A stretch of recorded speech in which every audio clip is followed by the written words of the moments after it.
বিষ্ণু ঈসা ইসলামের কাছে এক সাহাবী এসে বলল, ইয়া রাসূলুল্লাহ আ'তিনি শাইআন, আপনি আমাকে কিছু দান করেন, আমার কিছুই নাই। বিষ্ণু বললেন, তোমার কিছু নাই? সাহাবী বললেন, ইয়া রাসূলুল্লাহ ঘরে আমার শুধু দুইটি জিনিস আছে। কয়টা? চিল্লায় বলেন, কয়টা? এক হচ্ছে একটা জামা, দুই হচ্ছে পানি খাওয়ার একটা জগ। বিষ্ণু বললেন, এই দুইটাই নিয়ে আস। বিশ্বনবীর কথা শুনে ওই সাহাবী ঘর থেকে জামা নিয়ে আসলেন, পানি খাওয়ার জগ নিয়ে আসলেন। বিশ্বনবী সাল্লাল্লাহু আলাইহি ওয়াসাল্লাম ওনার মোবারক হাত দিয়ে এক হাতে জামা ধরে আরেক হাতে পানির জগটা ধরে সাহাবীদের দিকে উদ্দেশ্য করে বললেন, মাইয়াশতারি হাদাইন, এই দুইটা জিনিস কেনার মতো কে কে আছে দেখি? কয়েকজন হাত তুললো। বিশ্বনবী বললেন, কত দিয়ে কিনবা? এক সাহাবী বলে, ইন্নী আশতারিহিমা বিদিরহাম, ও নবী যদিও এগুলো আমার দরকার নাই, কিন্তু আপনি যেহেতু নিলামে ডাক তুলেছেন, ইয়া রাসূলুল্লাহ ইয়া হাবিবাল্লাহ, আপনার সম্মানে আমি 1 দিরহাম দিয়ে দুইটা জিনিস কিনে নেব। 1 দিরহাম, একটা জামা, একটা পানি খাওয়ার জগ, দাম কত? 1 দিরহাম। বিশ্বনবী বললেন, না না, 1 দিরহাম তো অনেক কম হয়ে যায়, মাইয়াজিদু আলা যালিক, এর চেয়ে বেশি দামে কে কিনবা? আরেক সাহাবী হাত তুলে বলতে লাগলো, ইয়া রাসূলুল্লাহ ইয়া হাবিবাল্লাহ ওয়া ইন্নী আশতারিহিমা বিদিরহামাইন, আমি এই জামাটার পানি খাওয়ার জগটা 1 দিরহাম নয় 2 দিরহামের বিনিময়ে কিনতে চাই। বিষ্ণু ঈসা ইসলাম ওই সাহাবাকে দিয়ে দিলেন। দিয়ে 2 দিরহাম নিয়ে যে লোকটা ভিক্ষা করতে এসেছিল তার হাতে 2 দিরহাম দিয়ে বললেন, যাও 1 দিরহাম দিয়ে ঘরে খাবার কিনে দিয়ে আসো, আরেক দিরহাম দিয়ে একটা কুঠার কিনে নিয়ে আসো। শুনতেছেন? কি কিনে নিয়ে আসো? কুঠার দিয়ে কি করে? গাছ কাটে। ওই সাহাবী কুঠার কিনে নিয়ে আসার পরে বিশ্বনবী নিজ হাতে কুঠারের মধ্যে একটা কাঠের হাতল লাগাই দিলেন। আল্লাহু আকবার! হাতল ছাড়া কুঠার ইউজ করা যাবে? বিশ্বনবী নিজ হাতে ওই কুঠারের ভেতরে একটা হাতল লাগাই দিলেন আর বললেন, লা উরিদু আন আরাকা 15 আইয়াম, এই কুঠার নিয়ে জঙ্গলে যাও, গায়ে অনেক শক্তি আছে, কাঠ কাটো, এই কাঠ কেটে বাজারে বিক্রি করো, সামনের 15 দিন যেন আমি আমার চোখের সামনে তোমার না দেখি।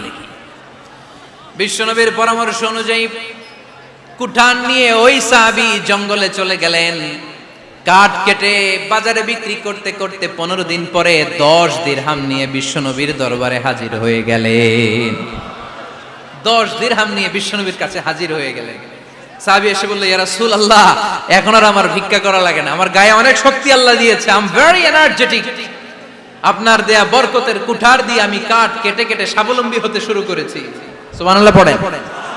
আমি এখন 10 দিরহামের মালিক। বিশ্বনবী বললেন, লা আইয়াহতাতিবা আহাদুকুম হুজমাতান আলা যাহরিহি খায়রুম মিন আইয়াসআলা শাইআন ফায়ু'তিয়াহু আও ইয়ামনাহু, যাদের গায়ে শক্তি আছে তারা ভিক্ষা না করে কাঠ কেটে পিঠে সেই বোঝা নিয়ে বাজারে বিক্রি করা অনেক ভালো, কারণ কারো কাছে যদি তুমি হাত পাতো সে দিতেও পারে নাও দিতে পারে, আর কষ্ট করলে কষ্ট কোনোদিন বৃথা যায় না। চিল্লায় বলেন ঠিক কিনা?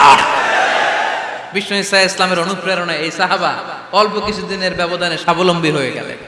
What is the moral of the story? বিশ্বনবীর এই প্রফেটিক স্টোরি থেকে আমাদের কি শিক্ষা?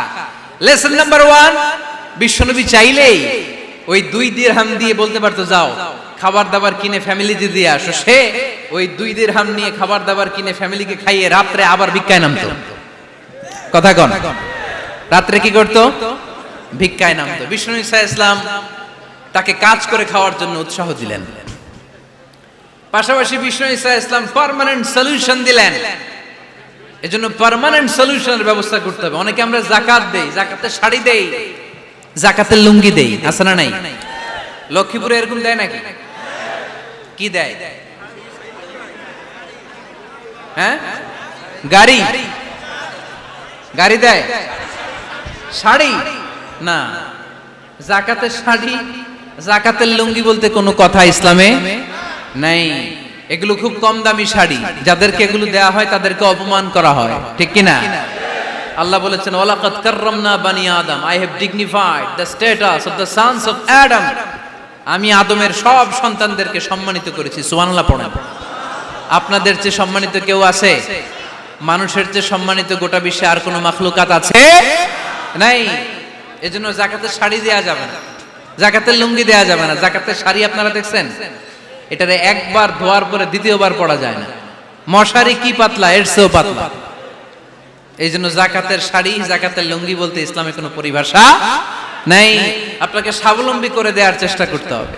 যারা লক্ষ্মীপুর জেলায় বিজনেস ম্যাগনেট আছেন, তারা একসাথে হয়ে একটা স্ট্রং যাকাত ম্যানেজমেন্ট প্ল্যাটফর্ম করতে পারেন, যেখান থেকে আপনারা বিভিন্ন থানায়, বিভিন্ন গ্রামে বাছাই করে করে কিছু ভাইদেরকে যাকাত দিতে পারেন স্বাবলম্বী করার উদ্দেশ্যে। যেই ফ্যামিলিকে আছে, কি নাম এটা, পল্লী উন্নয়ন ক্লাব, মাশাআল্লাহ, যাকাত ফান্ড দিয়ে বিদেশে লোক পাঠায়। এর চেয়ে সুন্দর পদ্ধতিতে যাকাত বিতরণ আর হতে পারে? যেই লোকটাকে, যেই ছেলেটাকে বিদেশে পাঠানো হয়েছে, ওই ফ্যামিলিটা আর কোনোদিন যাকাতের শাড়ি নেওয়ার জন্য লাইনে দাঁড়াবে? যেই ছেলেটাকে ওনারা অস্ট্রেলিয়ান গাভী কিনে দিছে, দুধ বিক্রি করে যেই ফ্যামিলিটা স্বাবলম্বী হতে শুরু করেছে, তারা আর কোনোদিন যাকাতের লাইনে যেয়ে দাঁড়াবে না। এজন্য যাকাত দিতে হবে স্বাবলম্বী করার জন্য। ইসলাম আমাদেরকে এটাই শিখিয়েছে, কাজ করে খেতে হবে। কাজে লজ্জা নেই, লজ্জা হচ্ছে অলসতায়। লজ্জা কিসে? আজকের আলোচনা থেকে এটা মুখস্থ করে নিতে হবে, কাজে লজ্জা নেই। লক্ষ্মীপুরের ইয়াংস্টারেরা শ্রমে লজ্জা নেই, পরিশ্রমে লজ্জা নেই, লজ্জা অলসতায়। লজ্জা কিসে?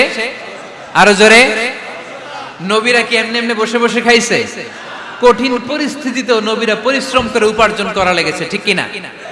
সাইয়েদনা মারিয়াম আলাইহিস সালাম, যার নামে আল্লাহ তাআলা কোরআনে একটা সূরা দিলেন, উনি পৃথিবীতে এমন একজন মহিয়সী নারী, যেই নারীর গর্ভে, যেই নারীর পেটের ভেতরে স্বামীর স্পর্শ ছাড়া সন্তান দিয়েছে কে? সাইয়েদনা ঈসা আলাইহিস সালাম পেটে আসলেন। মারিয়াম আলাইহিস সালাম লজ্জা পেলেন। হায় হায়, কেমন করে এলাকাবাসীদের কাছে আমি আমার মুখ দেখাবো? বিয়ে করি নাই, স্বামী নাই, বিয়ে হয় নাই, স্বামী নাই, কিন্তু পেটে সন্তান চলে এসেছে। হায় হায়, এলাকায় কেমনে মুখ দেখাবো? লজ্জায় পড়ে মারিয়াম আলাইহিস সালাম এলাকা থেকে চলে গেলেন। কি অবাক করা কাণ্ড! বাচ্চা ভূমিষ্ঠ হওয়ার জন্য, বড় হওয়ার জন্য 6 মাস 7 মাস লাগে নাই, পেটে বাচ্চা আসার সাথে সাথে বাচ্চাটারে বড় করে দিয়েছে কে? সাইয়েদাতুনা মারিয়াম আলাইহিস সালাম এবার বসে পড়লেন, বুঝতে আরম্ভ করলেন প্রেগন্যান্সির পেইন উঠেছে। হঠাৎ করে পেট থেকে বাচ্চা ভূমিষ্ঠ হয়ে যাওয়ার পরে উনি কাঁপতে আরম্ভ করলেন। ক্ষুধার চোটে খাবার কিছু নাই, সামনে ঝর্ণা, উপরে একটা খেজুর গাছ। সাইয়েদনা ঈসা আলাইহিস সালামকে কোলে নিয়ে মারিয়াম আলাইহিস সালাম মনে মনে ভাবে, হায় রে, কেউ যদি একটু খেজুর পেড়ে দিত, এই ক্ষুধার মুহূর্তে আমি খেজুর খেয়ে পেটের ক্ষুধা নিবারণ করতাম।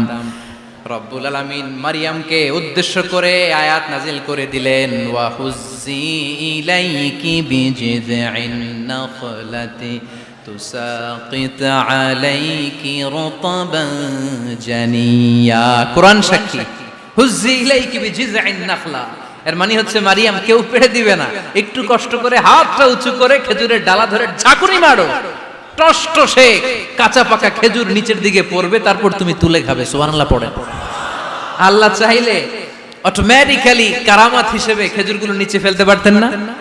কথা কোন? খেজুরগুলো অটোমেটিক্যালি নিচের দিকে পড়ছে? পড়ে নাই। আল্লাহ শিক্ষা দিয়েছে, যেই পরিস্থিতিতে থাকো না কেন, তোমাকে শ্রম ব্যয় করে, কষ্ট করে তোমার উপার্জন করতে হবে, রিজিকের বন্দোবস্ত করতে হবে। চিল্লায় বলেন ঠিক কিনা?